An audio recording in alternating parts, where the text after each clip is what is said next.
Hello everyone and welcome back to Sector 6, and we've got quite an interesting video coming out today.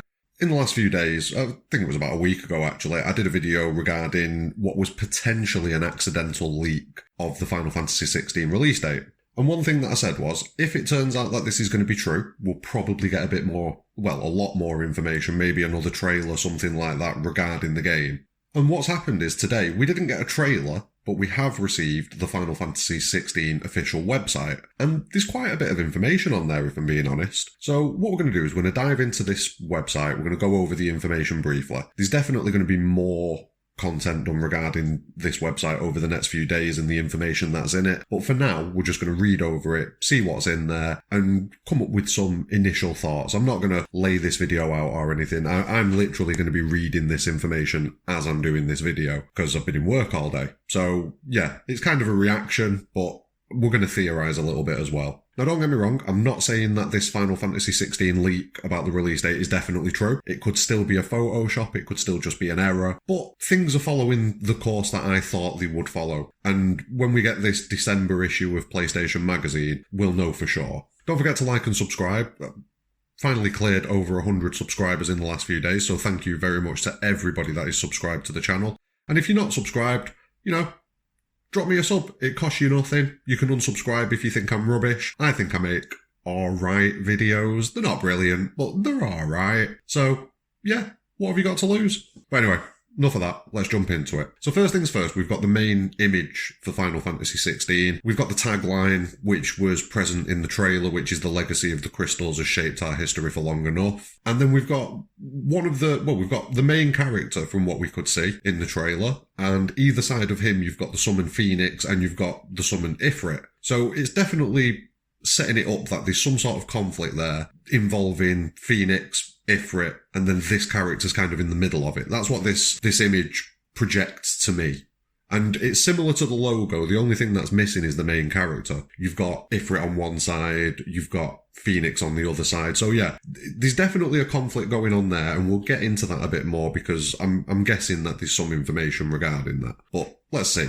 So the first thing that we've got at the top of the page, underneath the title image, of course, is the trailer, the Awakening trailer. So if you've not seen that, that's on there for you to check out. Links out to the YouTube, and it's a good trailer. I enjoyed it. Now, the next section that we come to is the world of Final Fantasy XVI. And when you click into it, it loads up some absolutely stunning artwork, first and foremost. Like, the visuals for this they're absolutely phenomenal. And one thing that I have noticed in the bottom left-hand corner here is that you've got what looks like a soldier with a sword, potentially the main character, but maybe not. And you've got what looks like a small, I don't want to say a dragon, maybe it's definitely man-sized at least. So yeah, it could be a small dragon or a wyvern or something like that, but there's definitely something there. And I think it's a bit weird how it's just kind of there alone in the bottom left-hand corner. So I think that could be something, but maybe I'm just looking for something where there's nothing. You scroll a bit further down and we get the first bit of information. So it seems like the world that this game is going to be taking place in is called Valistea. Valistea?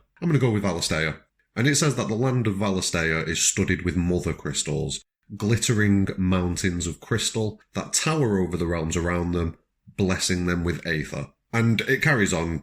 People have flocked to these beacons for generations to take advantage of it, using the aether to conjure magic, which lets them live lives of comfort and plenty. So it seems like the crystals are a massive part of this storyline, like intrinsic to the way that the world works. It carries on that great powers have grown up around each mother crystal and an uneasy peace has long reigned between them. Yet now the peace falters as the spread of the blight threatens to destroy their dominions. It's not really much more information than we really gleaned from the initial trailer. Like, it became clear that the crystals were going to be an important thing. It became clear that the blight was something that was a threat to everybody. Although it's good to get the information that there's a lot of these crystals, there's loads of different realms that have popped up around them, and that they are the thing that kind of enables magic in the world. And it seems like if the blight's going to be a threat to that, it could be that the blight destroys the crystals or makes the crystals, it corrupts them. That's one thing that I'd speculate at this point. And we scroll down a little bit further and we get some information on the icons and their dominance. So it goes on to say that the icons are the most powerful and deadly creatures in Valistea. Each resides within a dominant, a single man or woman who is blessed with the ability to call upon their dread power. In some nations, these dominants are treated as royalty in admiration of this strength. In others, they are bound in fear of it and forced to serve as weapons of war. Those who are born as dominants cannot escape their fate, however cruel it may be. So I'm getting vibes of the whole l'Cie thing from Final Fantasy XIII, which it wasn't the worst premise, it was just delivered poorly, like the whole game was delivered poorly, but as a premise, yeah, I like that inescapable fate thing. If you've watched some of my Final Fantasy VII remake theories, I feel like that's the angle that remake is going down, like destiny and fate and how some fates are inescapable. And this seems to be focusing on that theme as well, with the dominants being cursed or blessed, dependent on where they've ended up living. And it was one of the things that I kind of had a feeling about when I watched the original trailer. In the video that I did regarding the trailer, I was talking about how possibly some of these dominants were in a forced position rather than choosing to give their power freely. And it definitely seems like that's been confirmed. Like, some of them are willing and, you know, quite happy to go along with the whims of their kingdom, whereas others are kind of subservient and forced into it. So there's an interesting dynamic there, and I'm looking forward to it. Like, everything so far that I've read, good stuff. Good stuff. And you scroll a little bit further down the page and you get a nice shot of the map. Looks like we've got two main continents with a couple of little side continents down here on the left. The odd little island here and there. So, yeah, it looks like quite a large world. And you can see the locations of what seems like a few quite important places. So you've got in the top middle, there's one of the images on the website which has got a really detailed drawing of like a giant tower on the edge of a cliff looking out over the water. And that's obviously this area in the centre here at the top.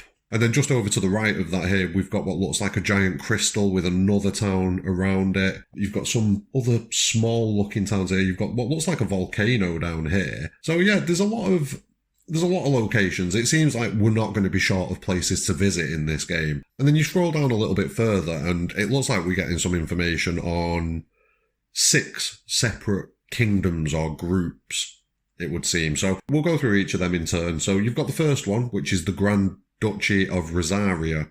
And it says, long ago, a group of small independent provinces in western Valisthea found strength in unity and formed the Grand Duchy of Rosaria. After years of relative prosperity, the duchy now finds itself threatened by the spread of the Blight, a threat that, left unchecked, would doubtless usher the realm to ruin. Rosaria draws its aether from Drake's Breath, a mother crystal situated on the volcanic island off the coast, and the dominant of the Phoenix, icon of fire, is enthroned as Archduke when they come of age. So, first things first, Rosaria is clearly the town of what looked like the protagonist of the game in that trailer. He's definitely going to be tied to Rosaria, because you can see that he's with the boy Joshua, who is the icon of Phoenix, is the dominant of Phoenix, the icon of fire. So, yeah, that's Rosaria there. And if we look back at the map, it says that they formed on the western side, just off from the volcano. So that'd make me think that it's this area here, just in between the E and the R in the title, The Realms of Valisthea. That's all,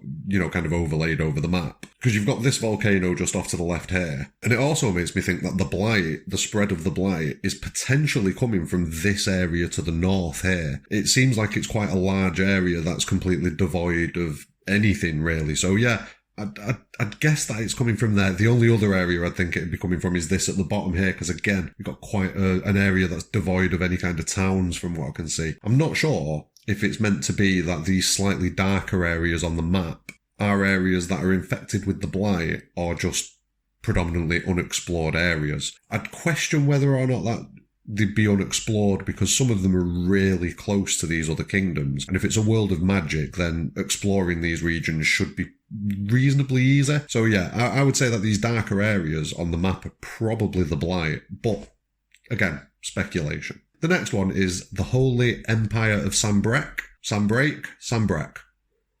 Yeah, Sanbreque.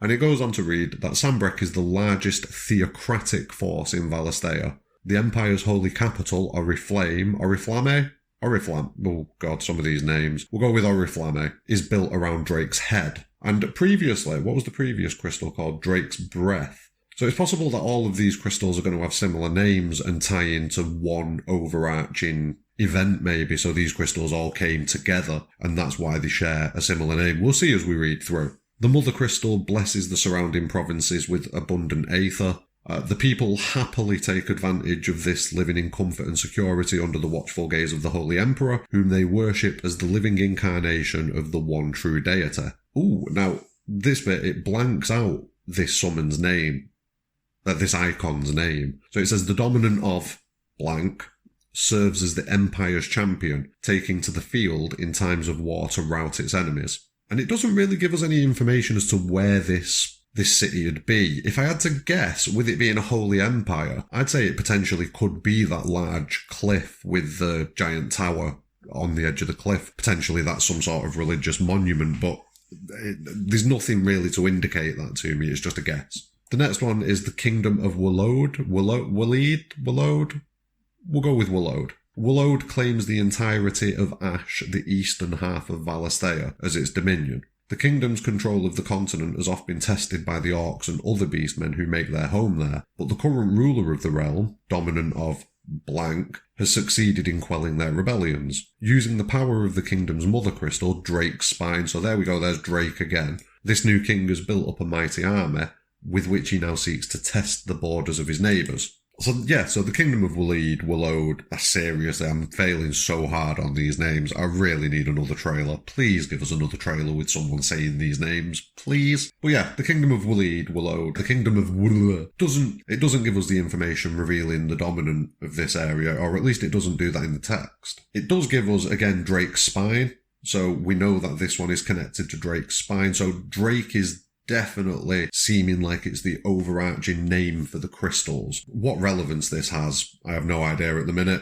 but it's good to keep note of these things. But one thing that I have taken note of is the flags for each of these regions. So if you look at the flags for each of these regions, it kind of gives us an indication as to what their dominant is or what their approach is towards dominance. So if you look at the first one, the Grand Duchy of Rosaria, that one's got a phoenix in there, so that one's quite obvious. We know that phoenix is the dominant of Rosaria, is the icon of Rosaria even. If we look at the next one, it could potentially be Shiva, but I don't think it is. It could be, I'm not sure. I need to zoom in on that. I'm going to do that later. I'll zoom in on that one later, and yeah. The next one, however, it gives me feelings of Ixion, if I'm being completely honest with you, from Final Fantasy X. So I'm not sure whether or not that's going to be the case, because I don't think we've seen Ixion outside of Final Fantasy X and that universe, unless I'm completely forgetting Ixion from other games, and if he is, and if I am, I'm sure you'll tell me in the comments. The next one is the Dhalmekian Republic, which we know from the trailer. Their icon was Titan, if I'm remembering correctly. So let's read into the Dhalmecs. The Dhalmekian Republic is made up of 5 states, from which the members of its ruling parliament are drawn, so very much a democracy rather than a theocracy or a straight-out, religious monarchy or anything like that. Its mother crystal, Drake's Fang, so yeah, again, pretty much confirmed now that these are all going to be Drake's something, is half hidden in the heart of a mountain range. The Republic's control over it and its ether, securing the obedience of the large part of the southern Valisthea. So we'll have a look at the map again in a minute and, map out where people probably are. The dominant of Titan, icon of Earth, is installed as the special advisor to Parliament and has a significant say in its decision-making. So they are probably going to be quite an important character. It doesn't give us anything yet. Hopefully it does in the characters section of the website, which we're getting round to shortly. But judging from this, it says that the Republic controls southern Valisthea. So I would say that is probably this city here, maybe? I'm not too sure. I'll do the map thing another time. I might just... Yeah, I'm going to do another video looking at the map, potentially, or at least something. So yeah, we'll leave the map alone for now, other than if it obviously states something to us. So the next one is the Iron Kingdom, and this is a small group of islands off the coast of Storm, the western half of Valisthea's twin realms. Here, the crystalline orthodox and extreme faith that worships crystals reigns supreme. The Iron Kingdom controls Drake's Breath, the mother crystal that sits at the heart of one of their islands, long a source of contention with neighbouring Rosaria. That's interesting, so we're getting some conflict between these two. Isolated and aloof from the mainland nations, the Ironblood speak their own language. Orthodox doctrine judges dominance to be unholy abominations, and any unlucky enough to be born on the islands are executed. So the Iron Kingdom seems like not a lot's known about it, like most of the other kingdoms seem to be completely separated from them, and that's through the Iron Kingdom's choice. They don't seem to like dominance. It's pretty aggressive, just executing them as soon as they appear, not banishing them or anything like that, executing them. And I get a feeling that that's not going to be a societal choice. That's going to be something to do with the mechanics of Drake's breath, their section of the crystal, their mother crystal, and the icon, because every other region seems to have an icon. So that tells me that there will be an icon that relates to this. And it makes it quite interesting that Rosaria is the kingdom that the Iron Kingdom have an issue with. It could well be that the Iron Kingdom may be where the Ifrit icon has come from. That's one to keep an eye on. That's definitely one to keep an eye on. I'm going to think more on that. And then finally, we've got the Crystalline Dominion. And they sit at the heart of Valistea, built around the tallest of the mother crystals, Drake's Tail. Many bloody battles were fought for control of this small plot of land due to its strategic importance, till the warring realms finally agreed to an armistice. As part of the peace treaty, the islands around Drake's Tail became an autonomous dominion led by a council of representatives from the surrounding nations, each realm enjoying equal claim to the Mother Crystal's blessing. No dominant makes their home there. And again, that could be an extremely interesting area. I think it means that there are a few realms around the crystal that share the ruling control over this region, rather than it being Rosaria and all the others that, meet up here as a council. Very interesting that they don't have a dominant as well. I don't know what that's kind of indicating. But those last two, the Crystalline Dominion and the Iron Kingdom, I think they're going to be vital. Like, these other four, they're just going to be standard kingdoms. Maybe not Rosaria, because it's where the heart of the story seems like it's going to take place. There's going to be a big conflict earlier on in the game, and it's going to happen in Rosaria from what we've seen in the trailer. So, yeah, these first four just seem like normal areas. These last two are very interesting, especially the Iron Kingdom. Like, that one's got it's got my mind thinking a little bit, definitely. So that's the end of the world section of the website. Next, we're going to move on to the characters, and it seems like we've got information on 3 characters. Now, whether or not these are all going to be the playable characters, I believe there was a tweet earlier on today which seems to indicate that they are. It may just be that they're the main characters narratively, and that you're actually not controlling all of them. We'll see. From what we all saw in the trailer, it looked very action orientated and just one character in the field at a time. So, who knows? But the first of these characters, and seemingly the main character that we saw all the way through the trailer, is Clive Rossfield, the firstborn son of the Archduke of Rosaria. Though all expected him to inherit the Phoenix's flames and awaken as its dominant, Destiny instead chose his younger brother Joshua to bear this burden. In search of a role of his own, Clive dedicated himself to mastering the blade. His practice pays off when, at just 15 years of age, he wins the Ducal tournament and is dubbed the first Shield of Rosaria, tasked to guard the Phoenix, his brother, and blessed with the ability to wield a part of his fire. However, Clive's promising career is to end in tragedy at the hands of a mysterious dark icon, Ifrit, setting him on a dangerous road to revenge.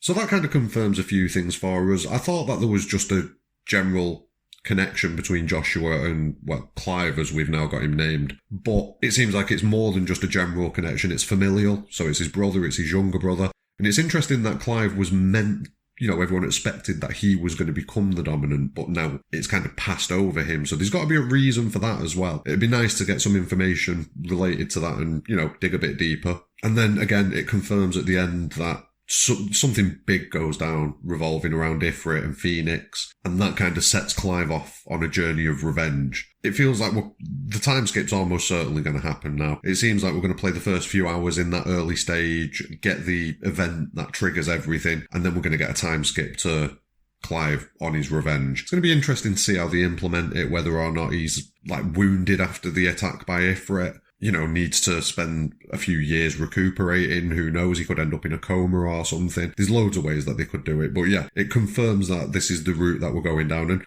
what a weird name Clive is for a character in a Final Fantasy game. I mean, yeah, we've got Sid, so yeah, Clive doesn't really stand out that much. But yeah, that's cool. I'm cool with, yeah, it's good. Next up, we've got Joshua Rossfield, who is the dominant, as we see in the trailer, for Phoenix. And it goes on to say that the second son of the Archduke of Rosaria and Clive's younger brother by 5 years, Joshua awoke as the dominant of Phoenix soon after his birth. Despite his noble upbringing, Joshua treats all of his father's subjects with warmth and affection, none more so than Clive, who he deeply admires. Joshua often laments that it was he, the frail and buckish younger son, who was granted command of the Firebird's flames and not his stronger, braver brother. While Clive will gladly throw himself into any danger, Joshua quails at the sight of a carrot on his dinner plate. But carrots become the least of his concerns when he too is swept up into the tragic events that change Clive's life forever. I'm going to say it now, I'm pretty sure Joshua's going to be dead. I don't think he's going to be a playable character. I might be wrong on this, it might have been confirmed that he is going to be playable, but I mean, technically he could be playable in the first hour of the game and then die, and, you know, he is playable just for a little bit. So yeah, I get the feeling that Joshua's not going to be about for very long, and that's what's going to set Clive off on his journey. And I think we could potentially see Clive ending up awakening the ability as the dominant himself later on in the game and being able to control Phoenix. That'd be an interesting little twist on like the life that Clive thought he'd been dealt and things like that. Yeah, I'm liking this so far. I'm liking the world as well. Like it seems like there's a lot of intrigue, a lot of room for political maneuverings, a lot of conflict, and that's only going to be good for the story. And then finally, we've got Jill Warwick, who is the last character that we've had revealed to us. Born in the fallen Northern Territories, Jill was taken from her homeland at a tender age to become a ward of Rosaria, securing peace between the two warring nations. The Archduke insisted that she be raised alongside his sons, and now at 12 years of age, she is as much part of the Rossfield household as Clive and Joshua. Ever kind, gracious and unassuming, Jill has become a trusted confidant to the brothers. This might be the most, well, maybe not the most, but one of the most important paragraphs in this whole website. So what I'm getting from that is, so there was a war, there was a Northern Kingdom, Rosaria won the war, the Northern Kingdom fell. And it's kind of like a Theon Greyjoy situation from Game of Thrones. And it's quite interesting that in Game of Thrones, the people that Theon was taken from was the Iron Islands. And I'm not sure if it's a coincidence or not, but we have a set of islands just off the west coast, pretty nearby to Rosaria from what I'm gathering from the information on here so far, called the Iron Kingdom, which doesn't have an icon, even though it has a crystal. And yeah, I'm definitely getting the feeling here that this fallen, and this is entirely speculation again, of course, that this area to the north up here was the Northern Kingdoms. And then we've got the Duchy of Rosaria has won a war against those northern kingdoms. And it's possible that the remnants of that kingdom after it was fallen, because to say that the kingdom is fallen implies that it no longer exists to me, or at least it's been vassalized. So it's not its own independent state anymore, but it does indicate that it's kind of gone completely. And maybe the war and the blight coupled together made it so that the northern kingdoms couldn't continue. If you've got a lot of displaced people from a fallen kingdom, there's every chance that they're going to end up on an island to the side of Rosaria. And it's always possible that they might not be too happy with Rosaria and might, I don't know, use a giant Ifrit to go and kill everything. It's a possibility. So I think that's a very, very, very interesting. And I know I've said interesting a lot. It is my favourite word. I do apologise. But yeah, I think that's a very interesting little nugget of information there. It doesn't really give us much else other than that, other than there was a peace between the two warring nations. Maybe it's not as important a paragraph as I'm thinking, and I'm just getting carried away with myself. Either way, I'm really impressed with a lot of the information that's been put on this website. It seems like the world that's being built is going to be absolutely full to the brim of conflict and intrigue, and I'm not going to lie, that gets me really excited. I love good conflict, good intrigue, and as long as the story is delivered in a good way and the gameplay mechanics hold up and everything like that, this could be an absolutely phenomenal game. This could be the best Final Fantasy since the good old days of the PS1. I mean, I'm feeling positive about it at the minute. It could be completely misplaced, I could be getting carried away, but I'm very positive about this game so far. And yeah, I can't wait. And I really do hope it turns out that that leak is true and we do get the game next year, because the sooner it is, in my eyes, the better. That's going to be the end of this video. Like I say, I just really wanted to fly over the information that's on the website. I say fly over, but I think we're closing in on 25-30 minutes on this video now. So yeah, I'm going to wrap this one up in pretty short order because it has run quite long. But I'm definitely going to be looking at a bit more content. I'm going to jump into the world map a little bit more, see if there's any hints on there. I'm going to jump into the flags. I think the flags are going to be very telling. Like, I'm going to get them blown up as much as I can and see what's in there. And yeah, I'm going to read over a lot of this information a lot more and try and put something together. I just really wanted to get something out there that was my kind of first reaction to this. But what's your first reaction to this? Are you as excited for Final Fantasy XVI as I am? Are you a bit indifferent to it? Have you been burned a few times by the Final Fantasy franchise and you're a bit, it could be good? Let me know in the comments below. I'm all up for discussion on this. I think as many ideas as possible. Let's get the hype train going. Final Fantasy XVI, it's coming. If not next year, the year after for sure. Thanks very much. Drop a like on the video. Subscribe for more Final Fantasy related content. And more importantly than anything, have a great day.